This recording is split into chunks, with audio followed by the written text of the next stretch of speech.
हाँ जी स्टूडेंट्स, आज देखिए 4.2 एक्सरसाइज। तो इसकी कुछ प्रॉपर्टीज हैं डिटर्मिनेंट्स की। फर्स्ट प्रॉपर्टी क्या है?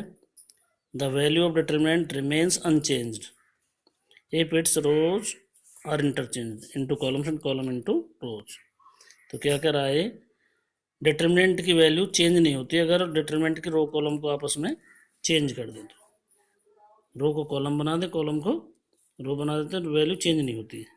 ठीक है, तो इसका मतलब हो गया डिटर्मिनेंट इक्वल क्या होता है? डिटर्मिनेंट का ट्रांसपोज। तो अगर कोई डिटर्मिनेंट दे रखा, डायरेक्ट एक्सपेंड कर दो या उसका ट्रांसपोज करके एक्सपेंड कर दो, वैल्यू सेम रहेगी। तो ये रिजल्ट याद रखना, डिटर्मिनेंट इक्वल डिटर्मिनेंट ट्रांसपोज। उसके बाद है property second, if two rows और columns of a determinant are interchange the sign of the determinant interchange. अगर किसी डिटर्मिनेंट की दो रो या दो कॉलम को आपस में इंटरचेंज करें तो डिटर्मिनेंट का साइन चेंज हो जाएगा। अगर प्लस की वैल्यू तो नेगेटिव आ जाएगी, नेगेटिव तो पॉजिटिव आ जाएगी। साइन चेंज करना है बस इसमें। अगर किन्हीं दो रो को आपस में इंटरचेंज करोगे, दो कॉलम को। इफ एनी टू रोज और two columns are identical then the value of determinant is zero. अगर किसी डिटरमिनेंट की कोई दो रो या दो कॉलम आपस में बराबर है, आइडेंटिकल मतलब सेम है वैल्यू, तो डिटरमिनेंट वैल्यू क्या होती है? जीरो होती है। एक्सपेंड करने की जरूरत नहीं है, डायरेक्ट हम जीरो रखेंगे। तो यहाँ देखिए इसमें जैसे ये है R1 A1 B1 C1 है, R2 A2 B2 C2, R3 A2 B2। तो R2 और R3 सेम है, आइडेंटिकल है, तो इसकी वैल्यू जीरो आई है एक्सपेंड करने के बाद। तो हमें एक्सपेंड नहीं करना, डायरेक्ट ये प्रॉपर्टी यूज कर सकते हैं। और एक प्रॉपर्टी और है, अगर किसी डिटरमिनेंट की किसी रो या कॉलम के सारे एलिमेंट जीरो हों, किसी एक रो या एक कॉलम के सारे एलिमेंट जीरो, तो डिटरमिनेंट वैल्यू तब भी क्या होती है? जीरो होती है। अब ये property four, if each element in a row और column of a determinant is multiplied by the same factor then the determinant is multiplied by that factor.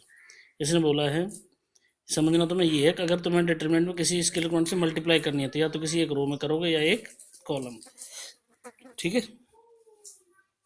ये ध्यान रखना बस तुम।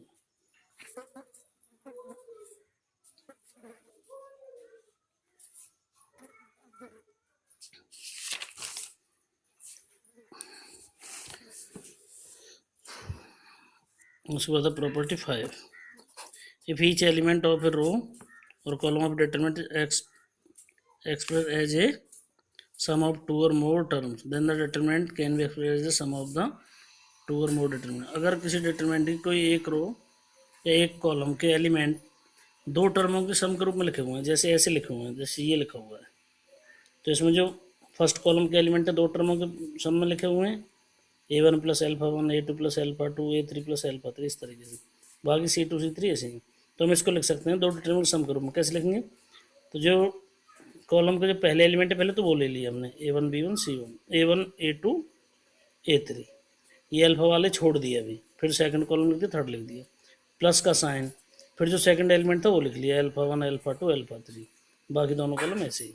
तो ये ध्यान रखना, डिटरमिनेंट की कोई रो या कॉलम के अगर एलिमेंट दो टर्मों के सम के रूप में लिखे हुए हैं तो डिटरमिनेंट को भी दो डिटरमिनेंट के सम के फॉर्म में हम लिख सकते हैं। ये प्रॉपर्टी बस ये ध्यान रखना।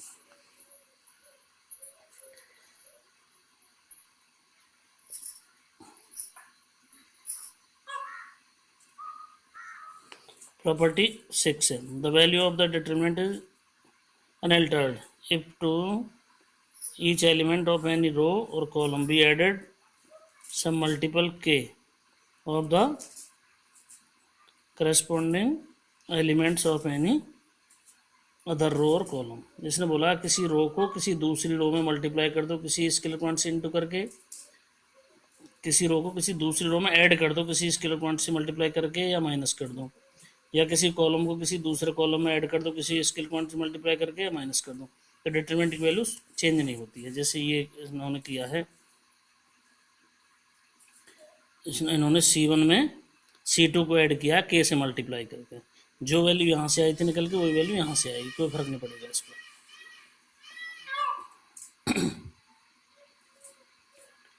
The determinant of product of square of same order is equal, एक प्रॉपर्टी है determinant of A into B equal to determinant A into determinant B, एक ये ध्यान रखनी है।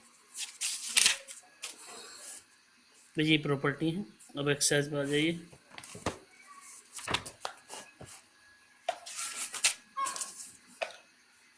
एक्सरसाइज 4.2 में है, पहले 5 क्वेश्चन है, विदाउट एक्सपेंड में प्रूव करना है इनको डिटरमिनेंट को। तो पहला क्वेश्चन दिया हुआ है हमको ये, तो यहाँ देखिए ये लिखा हुआ है डिटरमिनेंट दिस इक्वल टू 0 ही लाना है बिना एक्सपेंड किए हुए। तो हमने LHS ले लिया यहाँ पर। हमने क्या किया, C1 में C2 को ऐड कर दिया। मैंने लिखा C1 tense to C1 plus C2। जिसमें ऑपरेटिंग करनी है वो यहाँ पर लिखना है तुम्हें पहले। अगर यहाँ C1 है तो पहले C1 आएगा, R1 है तो R1 आएगा। जिसमें ऑपरेटिंग करोगे उसे यहाँ पहले लिखना है।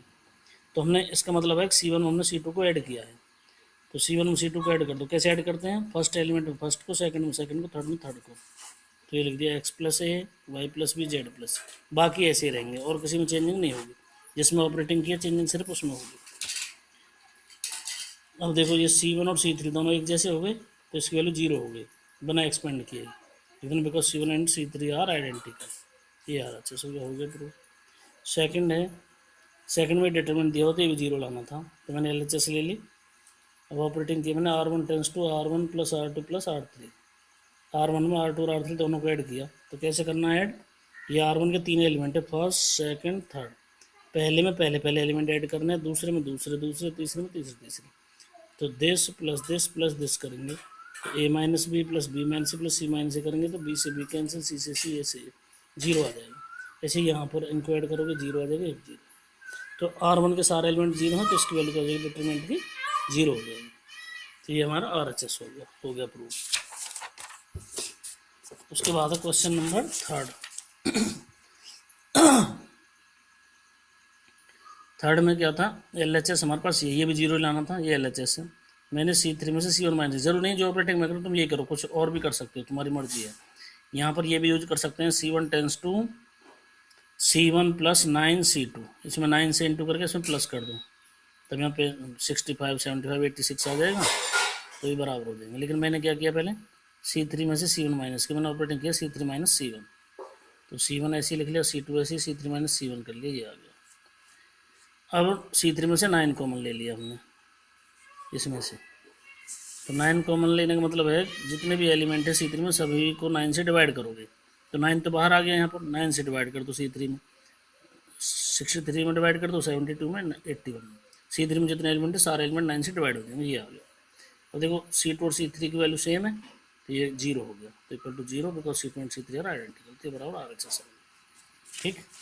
उसके बाद क्वेश्चन नंबर 4th 5th तुम्हें करने हैं, ये कोशिश करने की। क्वेश्चन नंबर 6 पे आइए।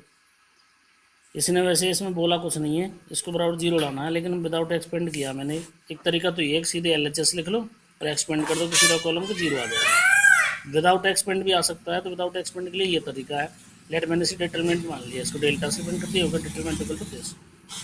अब डिटरमिनेंट का ट्रांसपोज किया, रो कॉलम को इंटरचेंज कर दो। फिर C1 में से -1 कॉमन, C2 में से -1 कॉमन, C3 में से -1 कॉमन ले लिया मैंने। तो यहाँ से माइनस आ गया, यहाँ से माइनस, यहाँ से माइनस, तो 3 माइनस हो गए। तो minus into minus into minus, 3 बार माइनस के मल्टीप्लाई करो तो माइनस ही आ जाएगा, तो बार साइन माइनस का आ गया। और जब माइनस कॉमन लेते हैं साइन चेंज होंगे, तो C1 के साइन चेंज हो गए, C2 के हो गए, C3 के हो गए। माइनस कॉमन लेने के बाद ये डिटरमिनेंट वापस यही आ गया जो पहले था हमारा। तो हो गया डिटरमिनेंट का ट्रांसपोज इक्वल टू माइनस, और ये हमारा वापस ये डिटरमिनेंट हो गया जो हम लेके चले। इसे इक्वेशन फर्स्ट मान लो। लेकिन एक प्रॉपर्टी बताई थी मैंने पहले अभी, we know that determinant equal to determinant का ट्रांसपोज। तो डिटरमिनेंट का ट्रांसपोज किसके बराबर है, माइनस डिटरमिनेंट के, रख दिया from equation first. Minus determinant इधर गया, तो determinant plus determinant 0, 2 into determinant 0, determinant equal to 0, hence proof. ये प्रूफ हो गया। ठीक है। अब तुम्हें ये 6 तक बता दिए मैंने, आगे तुम्हें करने हैं जितने सम हो जाते हैं। ठीक है, फिर आगे की कल की क्लास में देखते हैं।